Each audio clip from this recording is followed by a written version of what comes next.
A Corte Interamericana de Direitos Humanos no Brasil e o segundo dia da sessão extraordinária.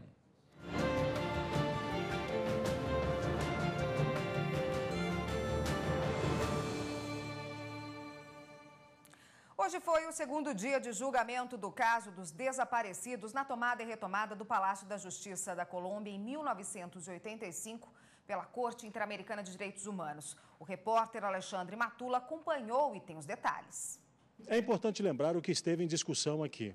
Em 1985, o movimento 19 de abril, o M19, ocupou o prédio do Palácio de Justiça, que é a sede da Suprema Corte colombiana. Em resposta a essa ação, foram chamadas as forças militares. No confronto, dentro do prédio, pessoas ficaram feridas, foram mortas e até desapareceram.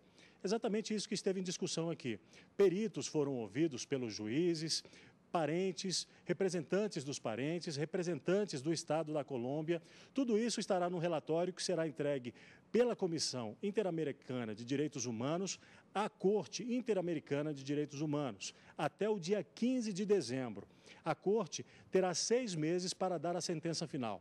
Veja agora o que aconteceu no dia de hoje da sessão da Corte Interamericana de Direitos Humanos. No início da tarde de hoje, as partes fizeram as considerações finais. Inicialmente, 4 representantes das vítimas apresentaram as conclusões diante de todos os depoimentos prestados nos 2 dias de audiência pública. Relembraram provas de que pessoas teriam sido torturadas com descargas elétricas, afogamentos e golpes. E, em seguida, pediram à Corte que reconheça a responsabilidade internacional do Estado colombiano. O caso do Palácio de Justiça constitui um dos maiores atropelos da força pública com relação à vida das pessoas e ao Poder Judiciário. Os elementos de prova que aportamos a este processo permitem a esta egrégia corte chegar à conclusão de que o magistrado Uran deixou o Palácio de Justiça ainda com vida, foi considerado suspeito, torturado e finalmente executado pelo Exército,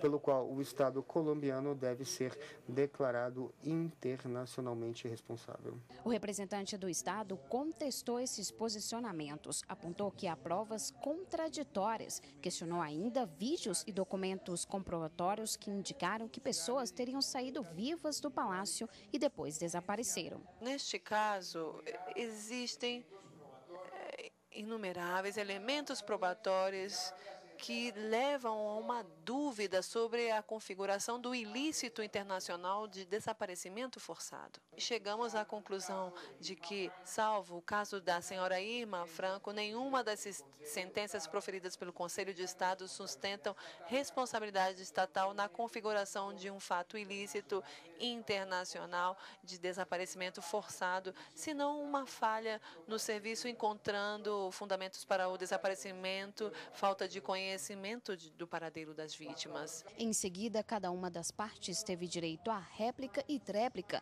Logo depois, foi a vez dos 3 integrantes da Comissão Interamericana de Direitos Humanos se posicionarem em relação a tudo o que foi dito durante esses 2 dias. Segundo o presidente da comissão, o reconhecimento de omissão por parte do Estado, no caso, é importante, mas ele recomendou que a Corte responsabilize o Estado colombiano internacionalmente. A comissão solicita à Honorável Corte aceitar os reconhecimentos parciais de responsabilidade internacional a respeito dessas 4 vítimas, entendendo que tem um alcance fático limitado e, portanto, é necessária a determinação completa à luz da integralidade da prova que está no expediente. O último evento da Corte Interamericana de Direitos Humanos em Brasília vai ser o Seminário Internacional Impacto das Decisões da Corte Interamericana de Direitos Humanos. O congresso vai ser realizado no Tribunal Superior Eleitoral. 1.200 pessoas fizeram a inscrição para participar do evento. O Auditório 1 do edifício sede do TSE recebe os últimos ajustes para sediar o Seminário Internacional. Vão ser quase 4 horas de palestras e debates. Às 9 horas da manhã, a presidente do Tribunal Superior Eleitoral, ministra Carmen Lúcia, e o presidente do Supremo Tribunal Federal, ministro Joaquim Barbosa, fazem a abertura do Congresso. O presidente da Corte Interamericana de Direitos Humanos, Diego Garcia Sayán, também vai fazer um discurso no início do evento. Está prevista ainda a participação do ministro Carlos Alberto Reis de Paula, presidente do Tribunal Superior do Trabalho. Entre 9h45 e 11 horas da manhã, o vice-presidente da Corte Interamericana de Direitos Humanos, Manuel Ventura Robles, vai moderar o painel sobre o tema Interação entre o Direito Nacional e Internacional, Diálogo Jurisprudencial, que vai contar com a participação do ministro Carlos Alberto Reis de Paula, presidente do Tribunal Superior do Trabalho. Entre 11h10 e meio-dia e 25, a ministra Carmen Lúcia vai participar do debate As graves violações de direitos humanos à luz da jurisprudência da Corte Interamericana de Direitos Humanos.